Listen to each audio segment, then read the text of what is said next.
At CES this year, KitGuru visited, among a great many other companies, Lian Li, and we saw this Lancool 217 case. However, there was a bit of a mix-up over embargoes and our video was pulled down after it had been up for but a few hours, so there's a very decent chance you didn't see that video. So let me play you the clip from that video about the Lancool 217 so you can get a feel for what's going to be in this review, and as you watch that clip, take note about that front panel. This case is the Lancool 217 in the white finish at $125. There's also a black wood finish at $120. So the Lancool 217, this front panel, we've been shown two front panels. Obviously it'll only come with one of them.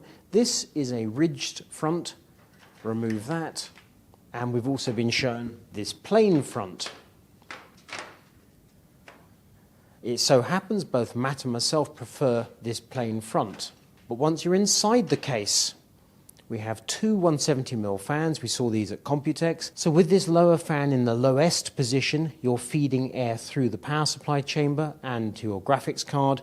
With the fans in the upper positions, you're favoring the CPU. You can see the other fans included, all 5 of the fans, so the two 170s, these two reverse airflow fans, and that rear exhaust fan.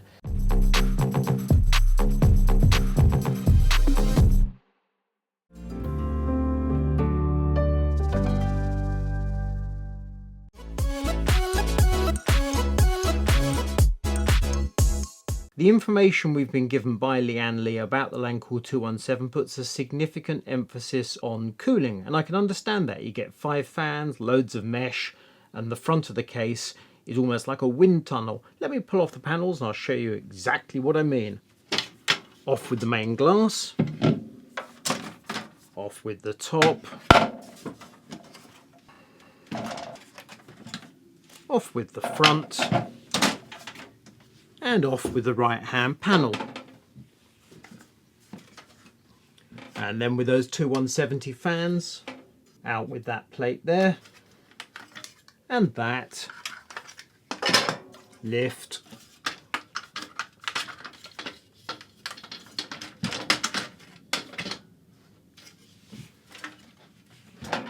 you see?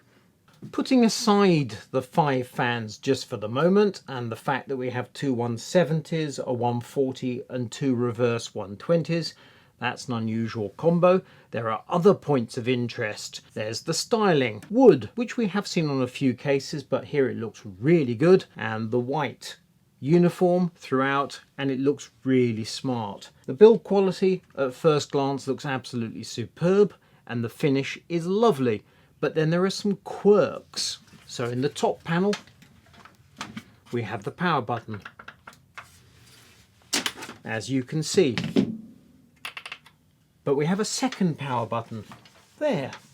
And that's not something you see every day of the week. The idea is if the PC's up on your desk, there's the front I/O, there's the button. If on the other hand the PC's on the floor, the power button on the roof is easily accessible.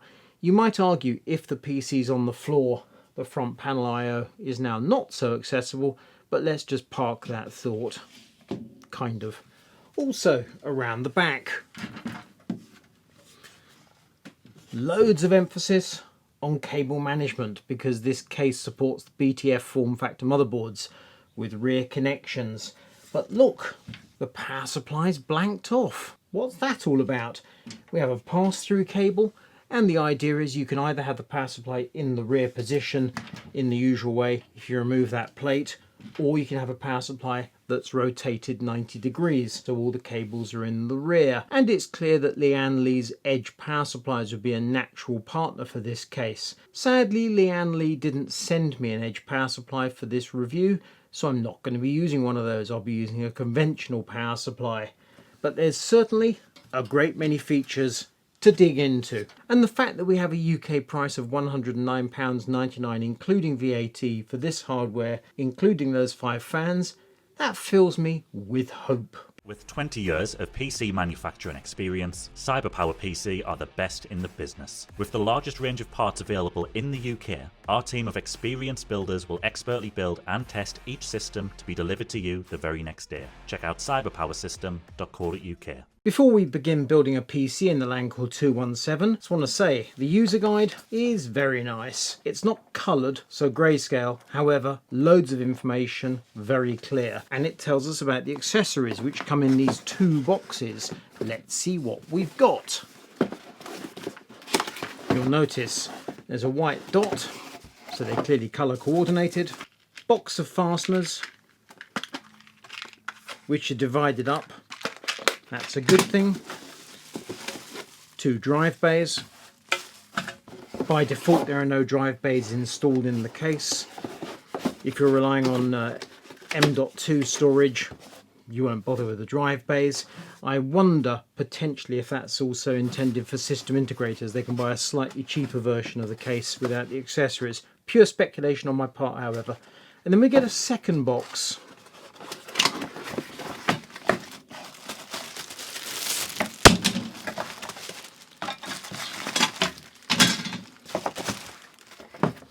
This is a dust filter which goes inside the front panel. Oh, wrong way. Like that. Let me see, perhaps you can see as I remove the filter, you can see it open up.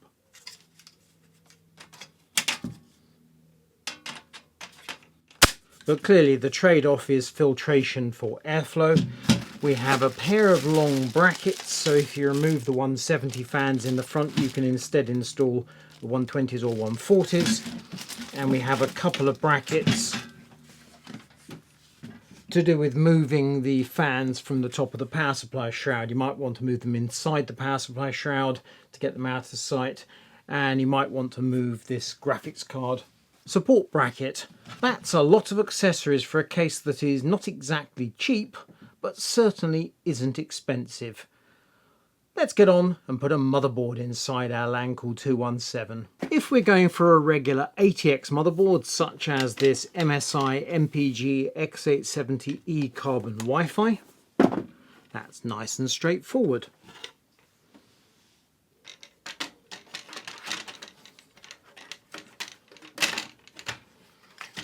It goes in just like that, plenty of space, and the cable management grommets are ideally positioned.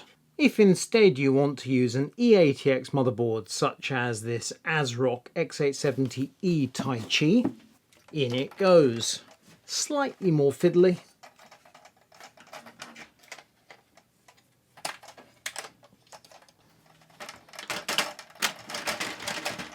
but it does go quite neatly. The cable management grommets are usable and the GPU support is unaffected. You can even go the whole hog and install a workstation motherboard.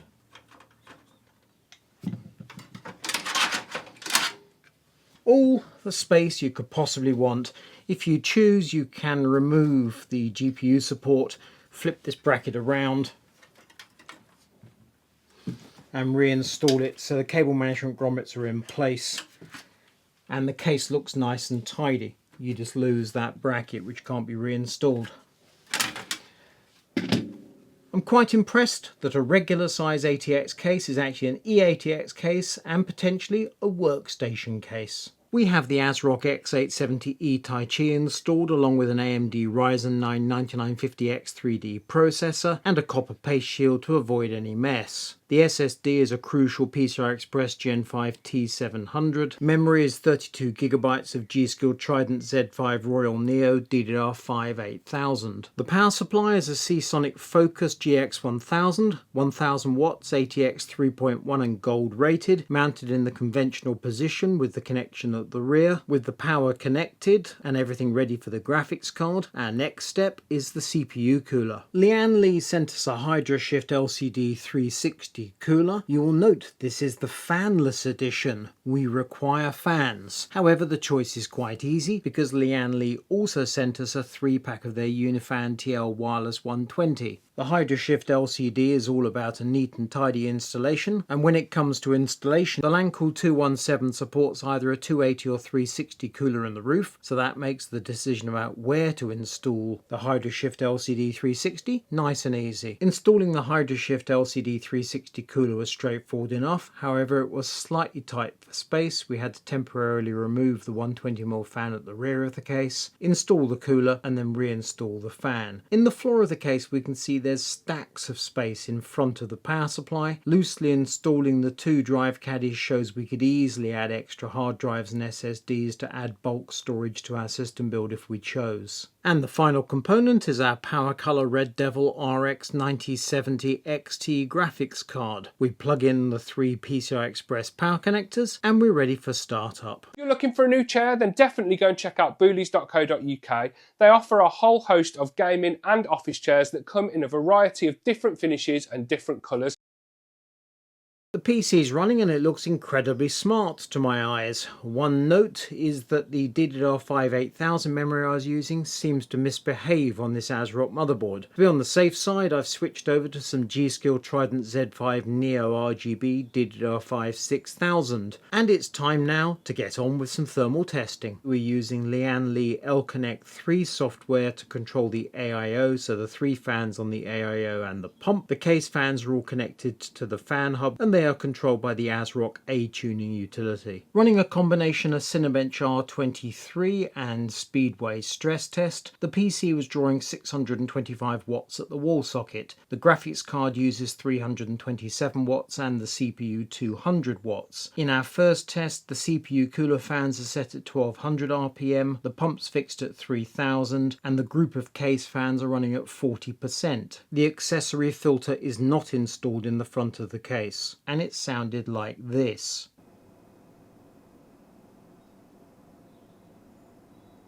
With an ambient of 22 degrees, the CPU is at 90 degrees, the graphics at 58 degrees. For our second test, we left the CPU cooler fans at 1200 RPM and increased the case fans to 60%. The accessory filter is not installed in the front of the case, and that sounded like this. CPU temperature was unchanged at 90 degrees, graphics temperature also unchanged at 58 degrees. For the third test, we ramped up the CPU cooler fans to 1500 RPM and the case fans to 80%. There's still no filter in the front, and it sounded like this.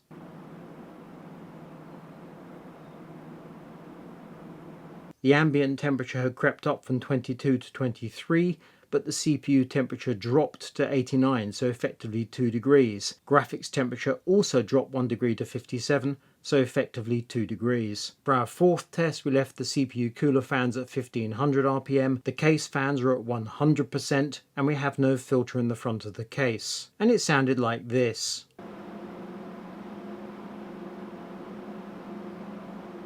Ambient is still 23 degrees, the CPU temperature is 89 degrees, and the graphics temperature drops by 1 degree to 56 degrees. For our final test, we installed the accessory filter in the front. CPU cooler fans are still at 1500 RPM, case fans at 100%, and it sounded like this.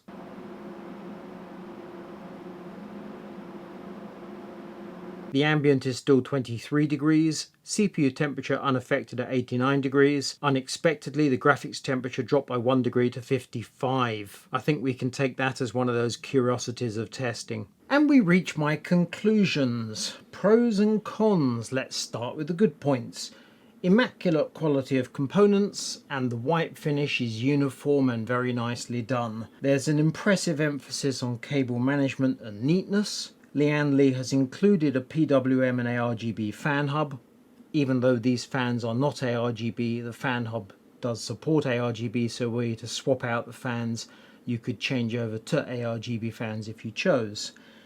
The accessories, of which there are a few, include rails, so you could swap out the 170 fans at the front for 120 or 140s. Not suggesting you do that. In the event a fan were to fail at some point in the future, it's not the end of the world. The case has good airflow, and it supports not only E-ATX but also larger SSI-EEB motherboards. Basically, you are unlimited in your choice of hardware. I'm going to say within reason, because I can't think of anything that falls outside of that. But if you can think of a motherboard that's not supported by this case that you might want to install in it, please comment below. Cons, the negative points. The top panel can easily come loose when you're moving the case around, like that. I have a terrible habit when I'm moving things of putting a hand under there, a hand there, and I've dislodged the top once or twice off camera. Secondly, the front panel I/O is down low. If you put your PC on the floor, that might be a touch awkward. That is the single most significant negative point I can think of. Overall, I like this case a very great deal. It's a 9 out of 10. It's a must-have. Do please head over to kitguru.net to check out the website, and also we're on TikTok.